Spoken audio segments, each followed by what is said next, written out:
Okay, so we've begun looking at linear equations and slope, looking at our rates of change, finding our patterns. So now we're going to start getting even more specific with the different characteristics of linear relationships. Okay.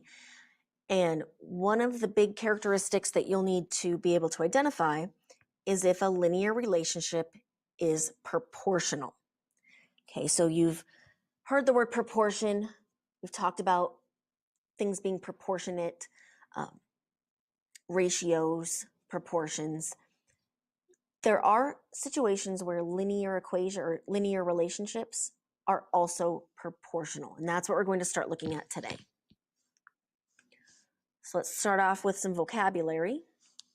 A linear relationship is proportional if the ratios of y to x for each ordered pair are equivalent. Okay, so we're looking at tables today. So this is for tables.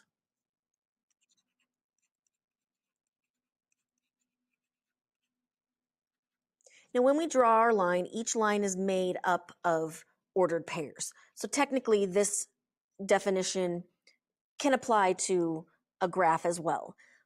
There's a different way we'll determine if it's proportional from a graph. For the tables, we're going to be focusing on ordered pairs.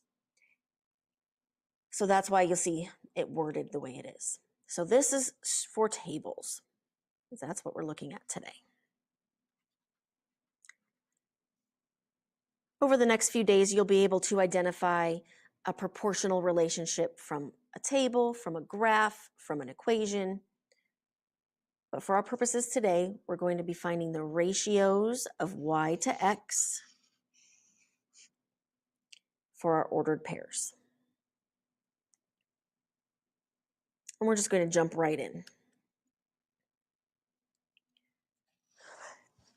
So we have a table of values here. We have x's and y's, and we need to decide if this relationship is proportional. Now going into this, we know it is linear. Okay, so everything we're dealing with here would create a line. So if we were to graph these points, they would make a line. We have to decide, is this line also a proportional relationship? And as we go through the different lessons, it'll make more sense as to why it even matters. Like, why does it matter if it's proportional? As we move along, you'll see why. For right now, we're just going to practice determining if it is or not. So in order to determine if this relationship is also proportional, we need to find the ratio of y to x. Okay. Now our rate of change was the change in y over the change in x. We're not looking for changes. We're just strictly finding the ratio of y to x. Okay. We can write the ratio using a semicolon like we have here. So we can start out like that. So the ratio of the y to the x. So for my first ordered pair here, my ratio would be 5 to 2. The next ratio would be 10 to 4, then 15 to 6, and 20 to 8. You know, let me make my pen a little bigger here. Okay. Now, what we're looking for is we're looking for each of these ratios to be equivalent. And it's kind of hard to tell when we've got the ratios written this way, so I'm just going to rewrite these as fractions. What I don't want you to get confused with is the slope. We're not looking at the slope right now. We're just looking at the ratio of y to x.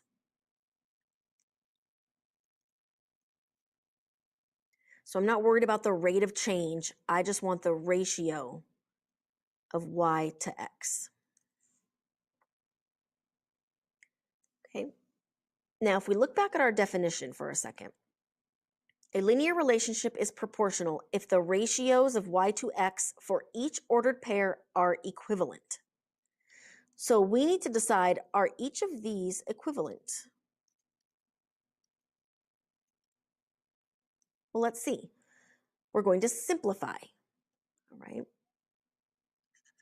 So I want you to add a note that says simplify each ratio.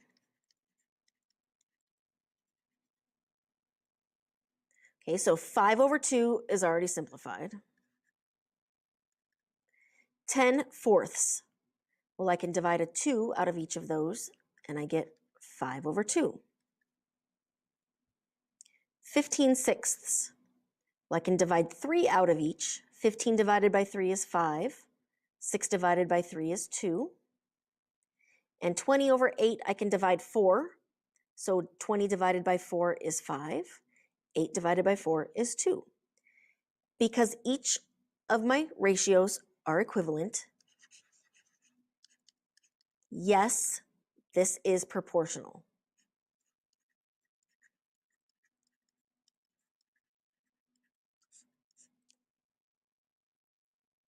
Okay, so each of my ratios are equivalent. Yes, it's proportional.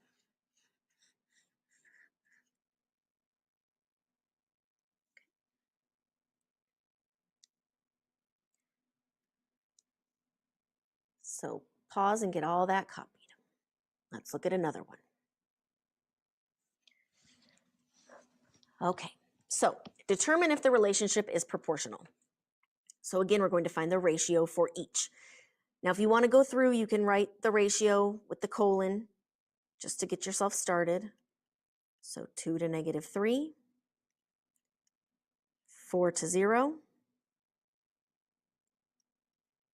6 to 3, and 8 to 6. Remember, it's y to x. So let's turn these into fractions.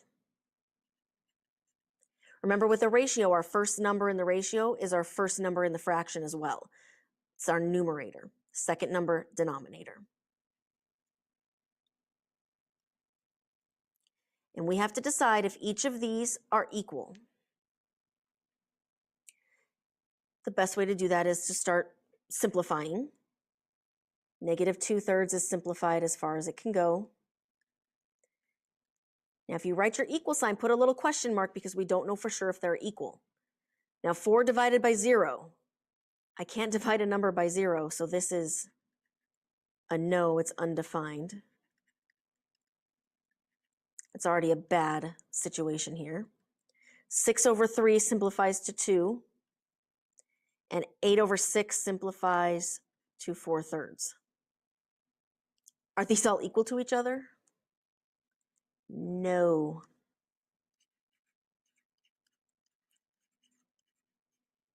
They are not equal. So they're not proportional.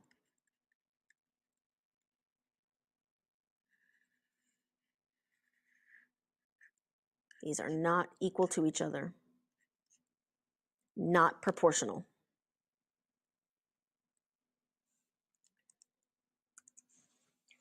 Now, on a side note, I want you to notice something. Don't copy this down, but if I looked at my pattern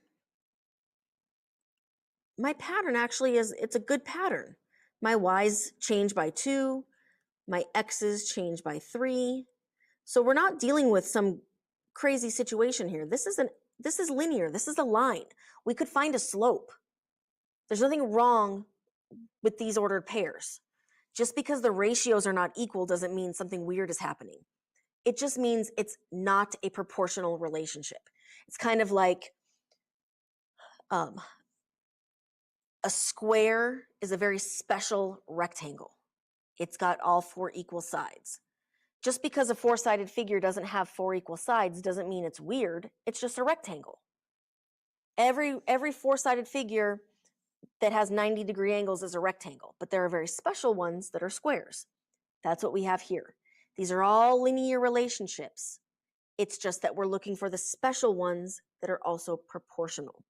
Okay, so we can have a pattern, and that's we need to have patterns.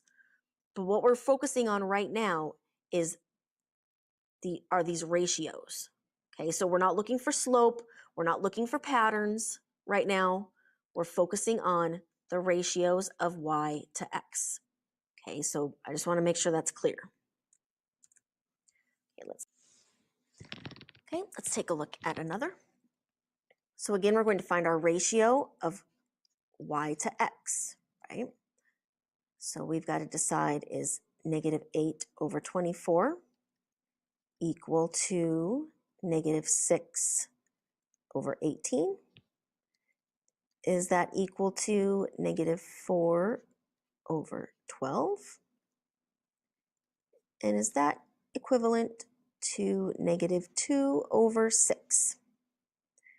Let's go ahead and pause for a second. I want you to simplify each of these fractions and then decide, is this proportional or not?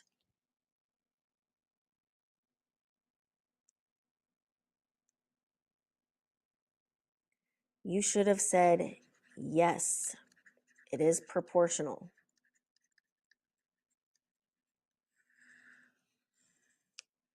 When we simplify, each of these fractions simplify to negative 1/3.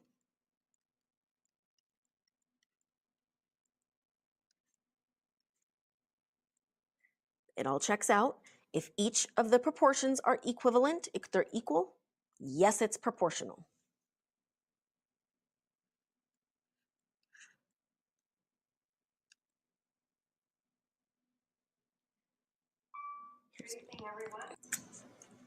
Okay, so for our last one here, I want you to try this completely on your own and determine if it is proportional. So hit pause, and I want you to try completely on your own.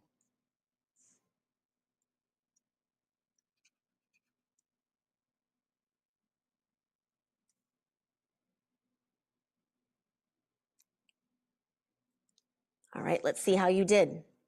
So when we create our ratios, we're looking for a ratio of the y to x. So I have 60 to 10, 80 to 20, 100 over 30, and 120 over 40. So again, make sure that you have the same ratios that I have. Then we'll start simplifying. Is 60 over 10 simplifies to 6. 80 over 20 simplifies to 4. 100 over 30 simplifies to 10/3. And 120 over 40 simplifies to 3. Now, I will say the minute you get a situation where these two do not equal, you don't even have to finish. The minute I look at this and say 6 is not equal to 4, I don't even need the rest of this. I already know that it's not proportional.